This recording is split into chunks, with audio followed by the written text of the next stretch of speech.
এটা ছিল শনিবার দিন, বাসায় সব গ্রোসারি শেষ হয়ে গিয়েছিল, বাজার করে নিয়ে এসেছি। ফার্ম বয়ের সালাদ সেকশন থেকে আমি এই 450 গ্রাম ভেজিটেরিয়ান প্যাড থাই নুডলসটা একটু নিয়ে এসেছি। ভেজিটেরিয়ান 450 গ্রাম, দাম নিয়েছে প্রায় $14, মনে করেন 1300-1400 টাকার মতো। বাংলাদেশে আমাদের কত মজা করে আগে চাউমিন খেতাম আমরা। তো যাই হোক, বাসায় এসে আমি আরও একটু ভেজিটেবল দিয়ে, তারপরে প্রন দিয়েছি, ডিম দিয়েছি, পেঁয়াজ দিয়েছি যেন একটু মজা হয়। তবে অনেস্টলি খুব বেশি মজা, মানে দেশের তো ধারে কাছেও যায় নাই, বাট খেলাম আর কি। উইকেন্ডে একটু ভালো মন্দ খেতে ভালোই লাগে। বাসায় কোনো রান্নাও ছিল না। এটা পরের দিন রবিবার রান্না করেছি। মনে করেন 3.5 ঘন্টা যদি রান্না করে থাকি, 3.25 ঘন্টাই আমার লেগেছে সবজি কাটতে এবং ক্লিনিং আর সব প্রিপারেশন করতে। বড় করে মিক্সড ভেজিটেবল বানিয়েছি। এখানে আছে ফুলকপি, গাজর, আলু, পেঁয়াজ, অল্প একটু হলুদ দিয়েছি আজকে।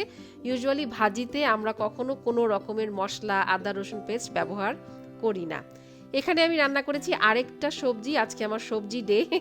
তো এখানে একটা স্কোয়াশ আছে, ওই যে হলুদ কালারের থাকে না ওভাল শেপের স্কোয়াশগুলা, একদমই মিষ্টি ছিল না, পরে একটু চিনি অ্যাড করেছি। চিংড়ি মাছ দিয়ে, কাঁচামরিচ দিয়ে, একটু আলু দিয়েছি।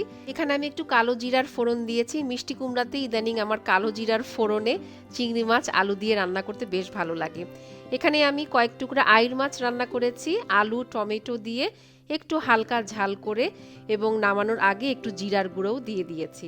এই খাবারগুলো আমার আগামী 4 দিন রাতের বেলা ডিনারে আমি খাবো, অনেক সময় 5 দিনও চলে যায়।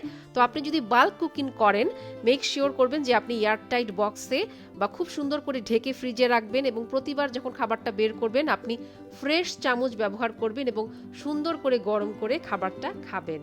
এখন চলে আসি অফিস লাঞ্চ বক্স প্রিপারেশনে। আমাদেরকে এখন 3 দিন অফিসে যেতে হয়, তাই 3 দিনের লাঞ্চ বক্সটা আমি একবারই প্রিপেয়ার করে রাখার চেষ্টা করি। এই সপ্তাহের আমার লাঞ্চ বক্সটা কিন্তু খুবই দারুণ। এই যে দেখেন, 2-3 টুকরা করে আমি ছোট ছোট পরোটা নিয়েছি। এই মোটা পরোটা, মালাবার পরোটাগুলো আমি একটা সাউথ ইন্ডিয়ান গ্রোসারি দোকান থেকে কিনেছি। আমার লাস্ট ব্লগে আমি দেখিয়েছি আমি কোন দোকান থেকে এই পরোটাগুলো কিনেছি, আপনারা ওই ব্লগটা অবশ্যই চেক আউট করবেন। আর এখানে আমি ডিম ভেজে নিয়েছি। আমি প্রতিদিন চেষ্টা করি 2টা ডিম খাবার, অ্যান্ড আমি একটু ভাজি নিয়েছি। ভাজিটা তো আমি একটু আগেই রান্না করলাম।